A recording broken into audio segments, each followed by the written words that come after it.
స్టేజ్ని అలంకరించిన పెద్దలకి చేసిన వయసు సోదరులందరికీ కూడా నేను మనస్ఫూర్తిగా నా ధన్యవాదాలు తెలియజేసుకుంటూ మొదటగా నేను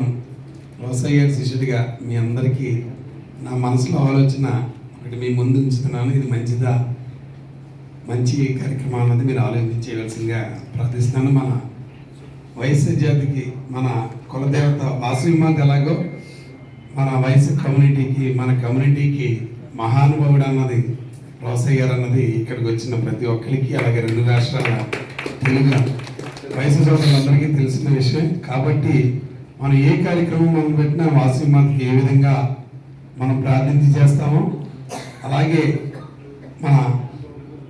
రోసయ్య గారిని మనం చేసుకుని ఆ కార్యక్రమం మొదలు పెట్టవలసిందిగా మనం ఈ రోజు నుంచే స్టార్ట్ చేయవలసిందిగా మీ అందరినీ నా మనసులో కోరికగా మహాసభ నుంచి అనుబంధ సంస్థలందరికీ కూడా మనం ఒక సర్క్యులర్ పంపిస్తే ఒక సిస్టమ్ మెయింటైన్ అవుతూ ఇప్పుడు ఏదైతే రోసయ్య గారి కోసం మన పెద్దలు నా ముందు మాట్లాడారో అటువంటి వ్యక్తికి సరైన గౌరవం దక్కుతుంది. అలాగే ఆయన కూడా ఎక్కడున్నా కూడా మనం బాగుండాలి, వయసు జాతికి 10 మందికి సేవ చేసే మన జాతిని ఇంకా గౌరవం పెరుగుతుందని చెప్పి ఎప్పుడు ఆలోచించే మనిషి కాబట్టి మనం ఇది చేస్తే బాగుంటుందని నా మనసులో విషయం మీ అందరికీ తెలియజేసుకుంటూ మరి నా ముందు పెద్దలందరూ కూడా రోసయ్య గారి కోసం అలాగే ఈరోజు మన వాళ్ళ కుటుంబం కోసం శివ గారి కోసం కానీ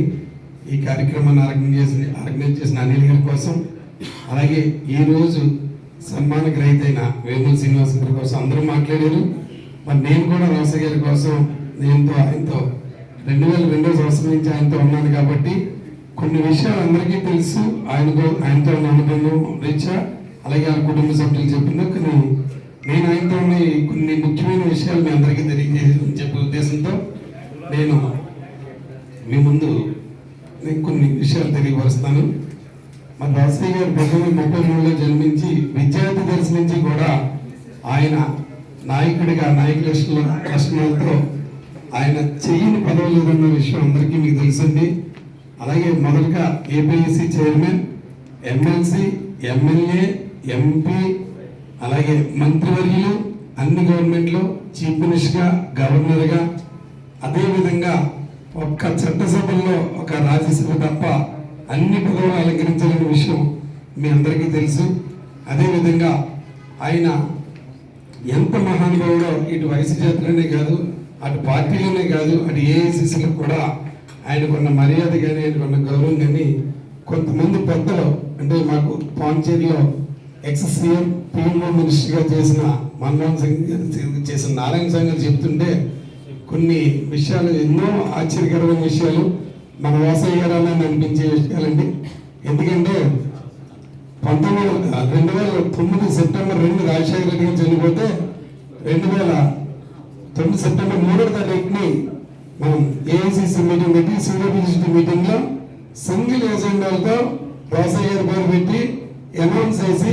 ఇక్కడ సిఐపికి పంపించాయని ఎన్నుకోమని చెప్పారంటే ఎక్కడ ఏ విధంగానే ఏ అబ్జెక్షన్ లేకుండా సిడబ్ల్యూసిలో ఒక 20-25 నిమిషాల్లో క్లీన్ చేసి ఆయన పేరు పెట్టి పంపించారండి. ఇది నిజంగా చాలా మందికి తెలుసు కానీ సందర్భం వచ్చింది కాబట్టి నేను తెలియపరుస్తాను. మరి అటువంటి వ్యక్తి సీఎంగా పదవి తీసుకున్నప్పటి నుంచి కూడా ఆయన 14-20 రోజులు చేసిన విధి విధానాలు కానీ ఆయన చూసిన మన తెలుగు రాష్ట్ర ప్రజలకి ఆయన చేసిన సేవలు కానీ ఎన్నో ఉన్నాయని చెప్పి మన సగర్వంగా తెలియజేసుకుంటూ వచ్చినప్పటి నుంచి కూడా వచ్చిన వెంటనే కర్నూలు వరదల దగ్గర నుంచి ఆయన పడ్డ బాధలు ఇబ్బందులు అన్ని దగ్గరుండి వాళ్ళ కుటుంబం కానీ వాళ్ళ కుటుంబంతో మాకు సంబంధం ఉండడం వల్ల ఆయనతో ఉన్నప్పటి నుంచి ఆయన చూసిన విషయాలు తెలియజేసుకుంటూ మరి 14-20 రోజుల్లో కూడా ఆయన 18 ఆ వయసులో 18 గంటలు కష్టపడి ఆయన ఎన్నో సేవలు రాష్ట్రపతికి అందించారని చెప్పి తెలియజేసుకుంటూ మరి ఆయన రిజైన్ చేసినప్పుడు కూడా ఆయన ప్రధాన ఉద్దేశం ఏంటంటే 2 రాష్ట్రాల ప్రజలను విడదీశాలన్నది నా మనసులో ఉండిపోద్ది. పొట్టి శ్రీరాములు అమరదేశ్ చేసి ఆయన ఏదైతే జాయింట్ స్టేట్ని మన పేరు తీసుకొచ్చారో ఆంధ్రప్రదేశ్ని నేను సీఎంగా ఉండగా 2 రాష్ట్రాలు విడదీసేసానన్న పేరు నాకు ఉండకూడదనే ఉద్దేశంతో సీఎం పదవిని కూడా ప్రణాళికంగా తీస్తే వాళ్ళ కుటుంబ సభ్యులు నాన్న నిజంగా సీఎం పదవి రావాలంటే ఎంతో కష్టం అనేది విషయం అందరికీ తెలుసు. అదే విషయం ఢిల్లీ పెద్దలు నాకు చెప్పింది ఏంటంటే, మీ సారైన రోసయ్య సీఎం గారు నేను రిజైన్ చేస్తానని అంటున్నారంటే, ఆయన చెప్పిన విషయాలు రాజశేఖర రెడ్డి గారు 30 సంవత్సరాలు పార్టీకి ఎంతో కృషి చేస్తే సీఎం అయ్యారు, మీ సార్కి వచ్చిన పదవిని ఆయన ప్రముఖంగా ఇచ్చేస్తారు అంటే, ఎన్ని ఎందుకు చెప్తారంటే ఆయన మహానుభావుడు. ఆయన ఆయన ఆయన మనసులో ఎంత పదవికి దృఢభయంగా నాకు పదవి నా వ్యక్తిత్వం మీద రావాలి తప్ప నేను ఎవరో ఇస్తే నేను తీసుకోకూడదని ఆయన ప్రధాన ఉద్దేశంతో ఎన్నో విషయాలు మాతో షేర్ చేసుకుని చెప్పడం జరుగుతుందండి. అదేవిధంగా మరి అటువంటి మహానుభావుడికి మరి ఈ రోజు సన్మానగ్రహీతైన ఈ మహానుభావుడు శ్రీనివాస్ గారి చేతుల మీద ఈ రోసయ్య గారి అబ్బాయి శివ గారికి మనసులో రావటం, మన స్టాచ్యూ పెట్టించాలి, హైదరాబాద్లో ఎక్కడైనా నగరంలో ఏదో ఒక మంచి సెంటర్లో పెట్టించాలని ఆయన మనసులో రావటం, అది వాళ్ళకి దగ్గరగా ఉన్న వయసు పెద్దలకి చెప్పడం, దాన్ని ఒక వేదికగా తీసుకుని మనం హైటెక్స్లో ఒక వేదిక మీద అందరూ సీఎంగా రేవంత్ రెడ్డి గారిని పిలిచి మనం మనసులో మాట మనం చెప్తే వాళ్ళ కుటుంబానికి ఈ విధంగా ఉందని వెంటనే ఆయన వెంటనే ఇమీడియట్లీ కూడా మనం చేసిన ఆర్గనైజేషన్ అవ్వచ్చు, మన వయసు చెప్పిన విషయం అవ్వచ్చు, ఆయనకి రోసయ్య మీద అభిమానం అవ్వచ్చు, ఇమీడియట్లీ కూడా ఆయన అనౌన్స్ చేసి ఆ రోజు అనౌన్స్ చేసినప్పటి నుంచి మొదలు ఈ రోజు వరకు కూడా మన శ్రీనివాస్ గారు దాన్ని ఫాలోఅప్ చేసి, అంటే మీ అందరికీ తెలుసు టెండర్ పిలిచి దాన్ని మళ్ళీ చేసి దాన్ని అన్వీలింగ్ ఫంక్షన్ చేయాలంటే ఎంతో శ్రమతో ఎంతో కృషితో కూడుకున్న పని. మరి శ్రీనివాస్ గారు నేనే వెళ్తే ప్రత్యేకంగా ఆయన జిహెచ్ఎంసీ కమిషనర్ కానీ చీఫ్ ఇంజనీర్ కానీ ఎస్సీని కానీ ఆయన ఛాంబర్ పిలిచి ఈ విధంగా చేయాలన్నప్పుడు వాళ్ళన్న మాటలు ఏంటంటే, రోసయ్య గారికి తప్పకుండా చేయాలి సార్, మాకు కూడా ధర్మం ఉంది, మాకు కూడా ఎంతో ఆయనకి చేయవలసిన ఆవశ్యకత ఉందని చెప్పి ఆయన షేర్ చేసుకుని ఇమ్మీడియట్లీ కూడా ఆ కార్యక్రమాన్ని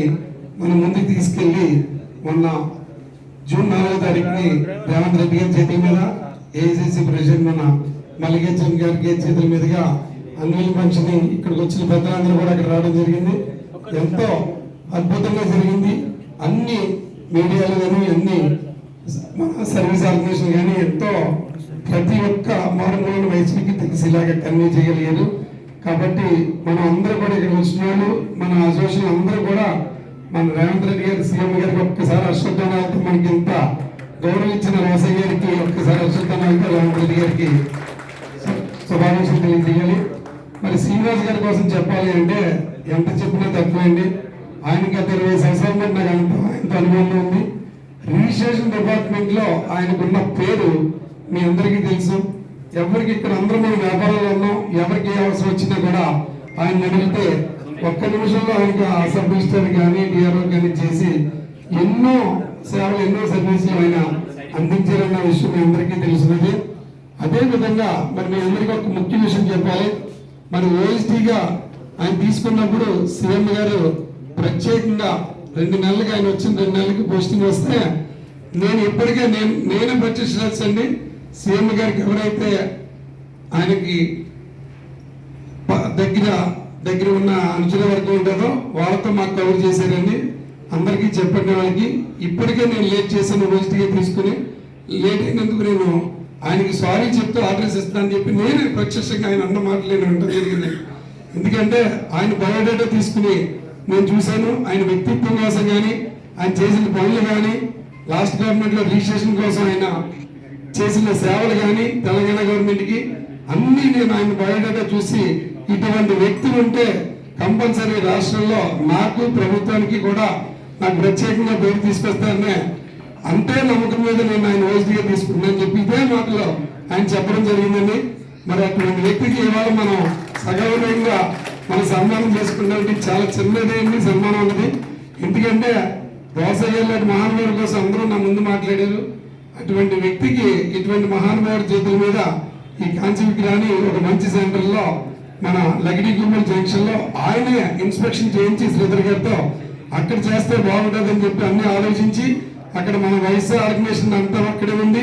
మనం ఎవరు వచ్చినా కూడా అక్కడ వేదికగా ఉంటుందని చెప్పి ఆయనకి తెలియజేసి శాంక్షన్ చేయించి టెండర్ పిలిపించినప్పుడు టెండర్లో ఎన్నో ఇబ్బందులు వస్తే ఒక ప్రత్యేకంగా 20 రోజులు ఇవ్వాలన్న